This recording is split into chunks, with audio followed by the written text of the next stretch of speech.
ఇంకొకటి ఏంటంటే ఆ డిస్కషన్లో ఒక జర్నలిస్ట్ డిస్కషన్కు వచ్చిన ఒక జర్నలిస్టు ఒక మాట ఏదో మాట్లాడారని దాన్ని ఆ క్షణంలోనే కొమ్మినేని గారు ఖండించారు. నాకు తెలిసి ఆయన డిస్కషన్స్లో ఎప్పుడూ కూడా ఎవరూ కూడా తప్పుగా మాట్లాడితే ఆయన ఒప్పుకోరు, వెంటనే ఖండిస్తారు. అలాంటి గొప్ప వ్యక్తిని ఈరోజు ఎవరో మాట్లాడిన దానికి తన తప్పు చేయకపోయినా క్షమాపణ కోరిన కొమ్మినేని శ్రీనివాస్ గారిని అరెస్ట్ చేసి సంబంధమే లేకుండా ఎస్సీ ఎస్టీ కేసు పెట్టి ఈరోజు జగన్ గారు భారతమ్మ క్షమాపణ చెప్పాలి అని చంద్రబాబు నాయుడు, లోకేష్, హోంమంత్రి అనిత గారు డిమాండ్ చేయడం చూస్తుంటే ఈ రాష్ట్ర ప్రజలకి నవ్వాలా ఏడవాలా అర్థం కాలేదు. ఈరోజు నేను సూటిగా ప్రశ్నిస్తున్నా చంద్రబాబు నాయుడు గారిని, అనిత గారిని, లోకేష్ గారిని, క్షమాపణ అంటూ చెప్పాల్సి వస్తే అది మొదట ఎవరు చెప్పాలో తెలుసా? కోడలు మగబిడ్డని కంటే అత్త సంతోషించదని ఆడవాళ్ల పుట్టుకనే అవమానించిన చంద్రబాబు నాయుడు ముందు క్షమాపణ చెప్పాలి.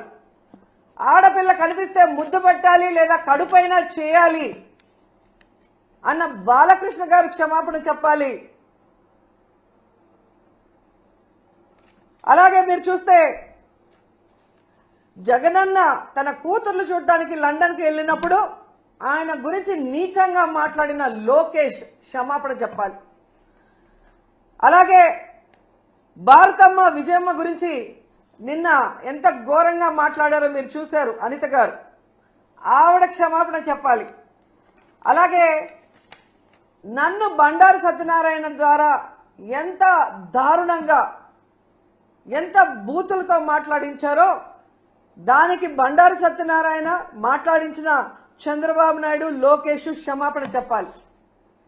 అలాగే మీరు చూస్తే ఆఫీసర్స్ని గతంలో హోమ్ మినిస్టర్గా చేసిన సుచరిత గారిని, అలాగే నన్ను చాలా వల్గర్గా మాట్లాడిన ఇప్పటి స్పీకర్ బండారు సత్యనారాయణ గారు క్షమాపణ చెప్పాలి. అలాగే ఈ మధ్య కాలంలో టీడీపీ ఆఫీస్ నుంచి ఒక సైకో చేబ్రోల్ కిరణ్ అనేవాడు భారతీ మేడంని ఎంత అసభ్యంగా మాట్లాడారో మీరు అందరూ కూడా గమనించారు. మరి టీడీపీ ఆఫీసులో అతనితో మాట్లాడించిన చంద్రబాబు నాయుడిని, లోకేష్ని క్షమాపణ చెప్పాలి, వాళ్ళ మీద కేసులు కూడా పెట్టాలి అంత ఘోరంగా మాట్లాడినందుకు. నిన్న మీరు చూస్తే మూర్తి గారి డిబేట్లో సంబంధమే లేకుండా రేణుకా చౌదరి గారు ఎంత అడ్డదిడ్డంగా మాట్లాడుతుందో మనం గమనించాం. మరి ఆవిడ మీద ఎందుకు కేసు పెట్టలేదు? మూర్తి గారి మీద ఎందుకు కేసు పెట్టలేదు? ఎందుకు బిఆర్ నాయుడు గారు క్షమాపణ చెప్పలేదని నేను అడుగుతున్నాను.